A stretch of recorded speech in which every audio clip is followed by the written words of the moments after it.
Hello बच्चे लोग। मैं प्रोफेसर तोष्णीवाल इस मंच से आज कहानी नंबर 40 जिसका नाम है छोटा वीर बोलने जा रहा हूँ। आज तक की कहानियां पढ़ रहे हैं, सुन रहे हैं, लोगों को सुना रहे हैं। अरे वाह वाह वाह, बढ़िया। तो कहानी का नाम है छोटा वीर। छोटा यानी एक 3 फीट हाइट वाला आदमी रहता। वो छोटा हो गया, जनरली 5, 5.5, ऊंचा भले की 6 फीट ऐसे लोग रहते हैं, लेकिन इसकी हाइट बहुत कम थी। सर्कस में कैसे जोकर रहते 2.5 फीट 3 फीट वाले, लेकिन उम्र ज्यादा रहती उनकी, ध्यान में आ जाता उनका चेहरा देखकर। वैसा ये दिखने को छोटा था, हाइट में कम था, लेकिन तीरंदाज वीर था, शूर था, चालाक था, चतुर था, होशियार था। और तीर तो उसके जैसा कोई आजू बाजू 5-25 गांव में कोई नहीं चला सकता था उसके जैसा। अब ये क्या करता था, सुबह जल्दी उठने की आदत थी इसको। तीर लिए साथ में, कमान तीर। और जो आजू बाजू के खेत है, किनके खेत में नारियल के झाड़, किनके खेत में खजूर के झाड़, किनके खेत में अपना आम के झाड़, तो अपनी तीर से बराबर निशाना लगा के 5-25 फ्रूट रोज रोज जमा कर लेता था तीर से गिरा के, और फिर एक थैले में डाल के बाजार में जाके बेच लेता था। बेचने के बाद जो भी पैसे आते वो अपने घर में घर की चीजें लाने में यूज करता था। सारे लोग परेशान थे कि कौन आदमी अपने झाड़ू के फ्रूट्स रोज गिराता है और ले जाता है। ध्यान में भी नहीं आता, उसकी हाइट तो इतनी कम है, और सुबह सुबह जल्दी जाता 5 बजे अंधेरे में। हम जाने तक तो वो फ्रूट्स लेके चले भी जाता। हम 7 बजे जाते, वो तो 5, 5:30 को ही चले जाता था। तो बहुत उसके ऊपर परेशान थे वो, मालूम पड़ा, जलते थे उसको, उसके ऊपर झगड़ते भी थे कभी कभी, लेकिन कुछ दयावान लोग भी थे उसके। वो बोलते थे अरे इतना छोटा है वो, उसके तीर कमान चलाने की तारीफ करना छोड़कर तुम उसको झगड़ रहे। थोड़े फ्रूट ले गए तो क्या फर्क पड़ता अपना, लेकिन उसकी कला की कमाल करना है, पन्ना कमाल करना पड़ेगा ना आपको। तो एक दिन क्या होता, वो दया करने वाले जो लोग हैं 2-3, उसकी मुलाकात हो जाती वो छोटे वीर से। वो उसको समझा के बोलते, देख पूरा गांव नाराज है, तू छुपके से पैट में जाता, तेरे तीर कमान से फ्रूट्स गिराता और बेच देता, तो इसके बजाय तू क्या कर, गांव की नाराजी भी नहीं आएंगी तो अपने जो 5 किलोमीटर पे एक अमरपुर गांव है, वहां राजा है, तो राजा के दरबार में चले जा, राजा तेरे को नौकरी दे देगा और अच्छा पगार मिलेगा, तो वो पैसे से तू आराम से घर चलाना। वो बोलता, ओ सज्जनों, मेरी हाइट कितनी छोटी है, राजा मुझे क्या पसंद करेगा, मुझे नौकरी कहां से देगा। अरे तू बताना ना उसको कि मैं तीर चलाने में माहिर हूं, राजा को भरोसा नहीं आएगा। तो ऐसा कर, वही गांव में एक काला कलूटा, मोटा ताजा, ऊंचा तगड़ा, ताकत वाला एक भीम दादा है, वो भीम दादा को लेके चले जाना। दोनों दोनों को देखने के बाद राजा भीम दादा को नौकरी दे देगा, तो उसके साथ साथ तेरे को भी भले ही पगार कम दो लेकिन नौकरी मिल जाएंगी। हाँ, ये आइडिया अच्छी। तो फिर वो जाता पापा, पैदल पैदल पैदल 5 किलोमीटर तो था। अब पहले भीम दादा कहाँ ढूंढता, अब भीम दादा क्या जंगलों में रहता।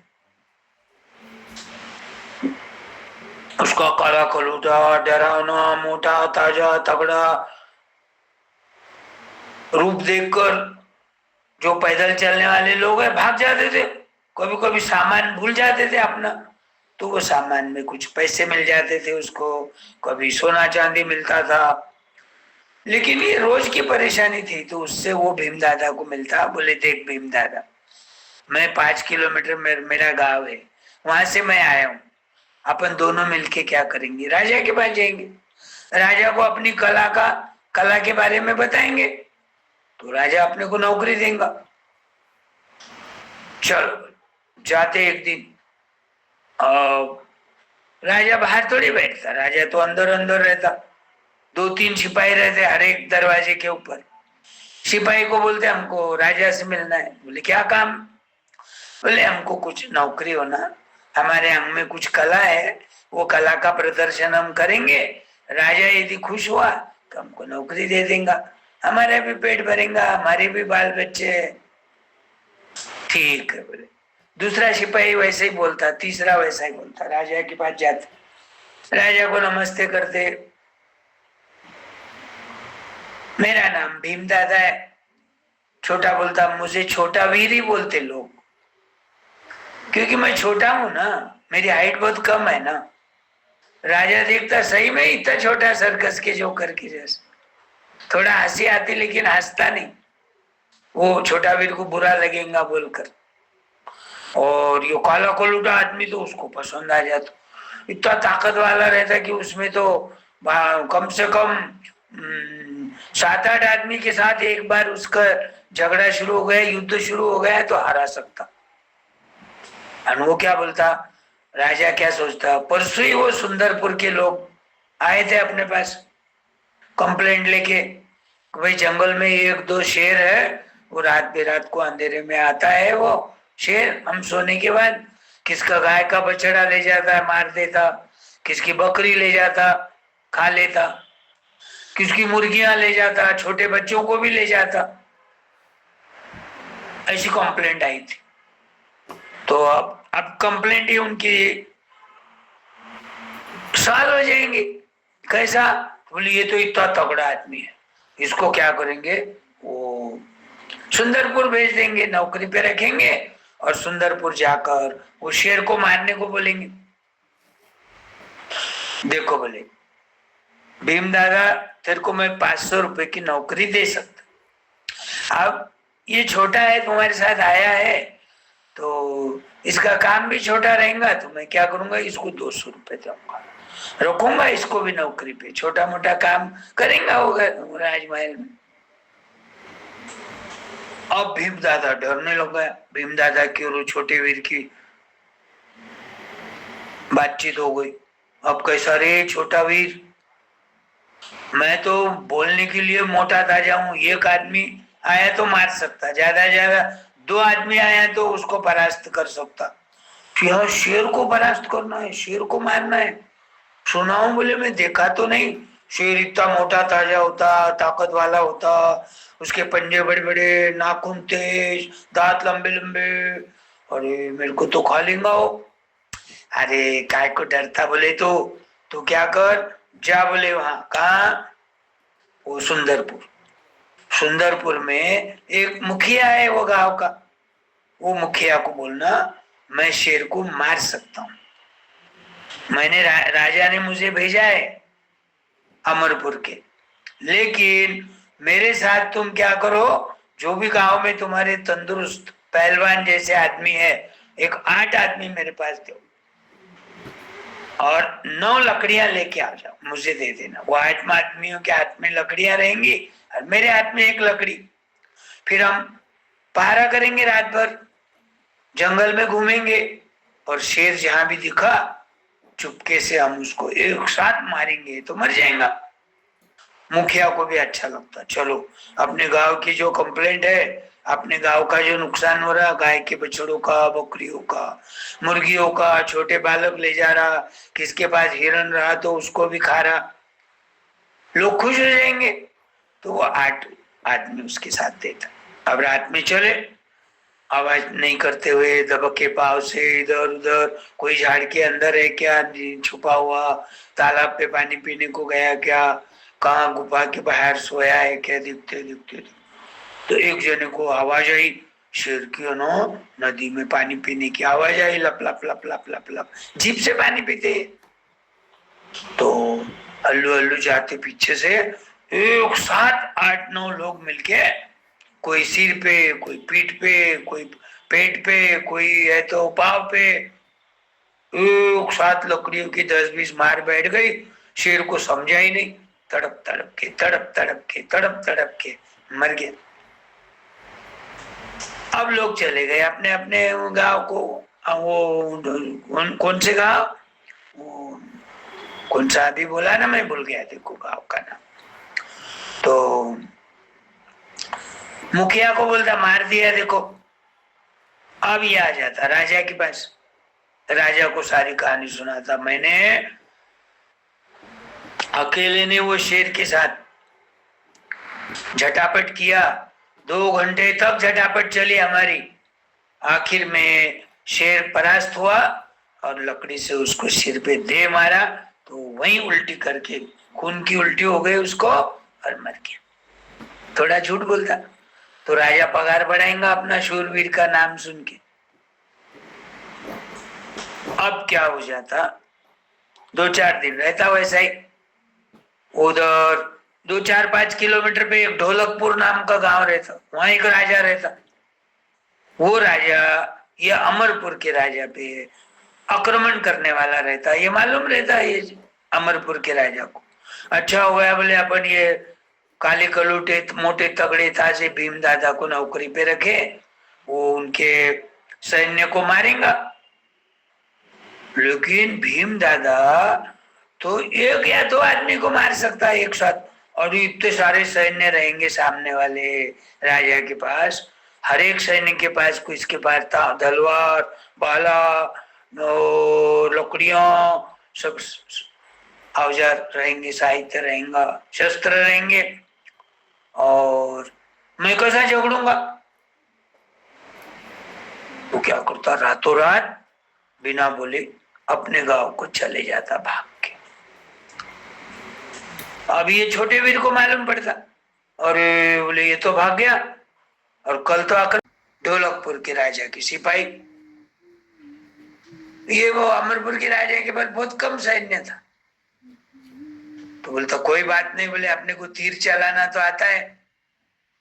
छोटा वीर क्या सोचता, मैं ना वो जब सैन्य आएंगे तो पीछे से मैं उनके सैन्य में घुस जाऊंगा, किसको मालूम ही नहीं पड़ेगा। इतना मेरी हाइट कम है, तो बड़े बड़े वो सैनिक रहेंगे, उनकी ढाल तलवार और उनके पास भाले बर्चे और घोड़े, सब गड़बड़ गड़बड़ ही रहेंगी, सैन्य दल चलते रहेगा, तुतारी बजेंगी, आवाज आते रहेंगी, मेरा कुछ समझ में नहीं आएगा मैं कब घुसा।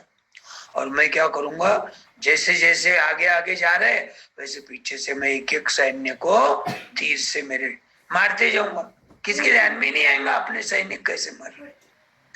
और तीर को देखे तो तीर कहां से आ रहे, मेरी हाइट इतनी कम है कि कोई भी सैनिक के पीछे छुप जाऊंगा मैं। राजा को बोलता घबराने की बात नहीं राजा साहब, वो काला कलूटा मोटा ताजा तगड़ा भीम दादा भाग के भी गया ना, तो मैं अकेला सैन्य को मारूंगा, क्योंकि मैं दिखने में छोटा हूं लेकिन हाँ बहुत करामाती हूं मैं। मैंने तीर चलाना इतना अच्छा सीखा है कि बड़े बड़े को पसीना आ जाता। अरे वाह, अच्छा हो गया बोले मन में सोचता छोटे वीर को अपन नौकरी पे रखे, मोटे को रखे ज्यादा पगार देके, लेकिन वो भाग गया, और छोटा तो सच्ची में वीर के जैसी बातें कर रहा, और इसको 200 ही रुपए दिया अपन। ये कभी राजा को पराभूत करा, उसके सैन्य को भगा दिया, बहुत सारे सैन्य को मार दिया, तो मैं मन में सोचता हूँ मैं इसको है ना 1000 रुपए की नौकरी पे रखूंगा, अपने राज्य की सुरक्षा तो होंगी। तो देखना बोले तेरे को जैसा करना है ना करना बोले भी, छोटे वीर को बोलता, लेकिन वो राजा को परास्त करना पड़ेगा। हो साहब बोले मेरी जिम्मेदारी। जाता एक सैन्य को उसके अंदर घुस के 10, 20, 5, 50 सैन्य को मार देता, किसी के ध्यान में नहीं आता ये तीर कौन मार रहा। क्योंकि वो छुपते जाता था उनके पीछे। ऐसा करते करते 90% सैन्य को उसने राजा के आक्रमण करने के पहले ही मार दिया। अब वो राजा के पास बहुत कम सैन्य रहा, और ये अमरपुर के राजा के पास तो पहले ही कम थे, लेकिन इनके मारने से उससे कम हो गए। तो अमरपुर के राजा के जो सैनिक थे उनके ऊपर आक्रमण करके ढोलकपुर के राजा को हरा दिए, चले गए वो सब वापस बचे हुए। और फिर छोटा वीर राजा को आकर बोलता, देखो राजा साहब, शक्ति भी होना युक्ति भी होना। मैं कभी सामने से झगड़ता उनके तो हो सकता उनके ढाल तलवार का निशाना बन सकता, या उनका भाला आकर मुझे लग जाता। 10-20 आदमी को मैं मार देता था, लेकिन मेरी हाइट कम होने से, वो बड़े बड़े सैनिक होने से मुझे 7-8 लोग मिलकर एक साथ भी मार सकते थे। लेकिन मेरी हाइट कम है तो मुझे कितना फायदा हुआ, आपको कितना फायदा हो रहा। मैं ना उनके सैन्य में पीछे से घुस गया और तीर चला दे रहा, किसी के ध्यान भी नहीं आया, हंसने लग गया। ऐसी सैन्य की उनकी फजीती करा और वो सारे भाग गए। अब कभी आक्रमण नहीं करेंगे, आप सुखी होंगे, आपका राज्य का विस्तार होगा। तो राजा सही में खुश हो जाता और छोटे वीर का सत्कार करता, उसको नवे नवे कपड़े सीता, और उस दिन सब गांव में भोज का आयोजन करता, और उसको छोटे वीर को बोलता, तो अब तेरे को है ना प्रमोशन पे मैं 1000 रुपए की नौकरी दूंगा, ऐसे ही पराक्रम करते रहना। तो हम में कला होना, कोई न कोई तो एक कला होना। ये इतना छोटा हाइट, आदमी नाराज हो जाता, सब चिढ़ाते थे उसको कितनी हाइट कम है, लेकिन उसको वो तीर चलाने की कला आती थी। तो सैन्य को भगाया, भीम दादा की दोस्ती करा। वो गांव में था जब तक, फ्रूट्स गिरा के तीरबान से वो बेच बुझा के संसार चलाता था। अब तो इसको 1000 रुपए मिल गए, वो जमाने में बहुत पुरानी बात है। अब राजे महाराजे कहाँ रहे, वो जमाने में 1000 बोले तो आज के 1,00,000 रुपए। नई पढ़ाई होते हुए, हाइट कम होते हुए, लेकिन अंग में उसकी कला थी। वो कले का उसने राजा ने आदर किया और उसका सम्मान किया। वैसा तुम भी ताकत वाले बनना, शूर बनना, वीर बनना, कोई भी एक सब्जेक्ट में परफेक्ट होना, कोई भी काम रहो तुम्हारा। समझो तुम ड्राइंग में परफेक्ट है तो आगे चल के आर्किटेक्ट बन सकते हैं। समझो तुम्हारा केमिस्ट्री पक्का है तो एक आधी इंडस्ट्री खोल सकते हैं। समझो तुम्हारा फिजिक्स पक्का है तो एक आधे अणुबॉम्ब के कारखाने में, जहाँ अणुबॉम्ब बनाते, जैसे भाभा इंस्टीट्यूट है, ऐसे में नौकरी मिल सकती। तुमको पढ़ाना अच्छा आता है तो तुम स्कूल में, कॉलेज में टीचर, हेडमास्टर, प्रिंसिपल बन सकते, तुम्हारा जीवन सुखी हो सकता।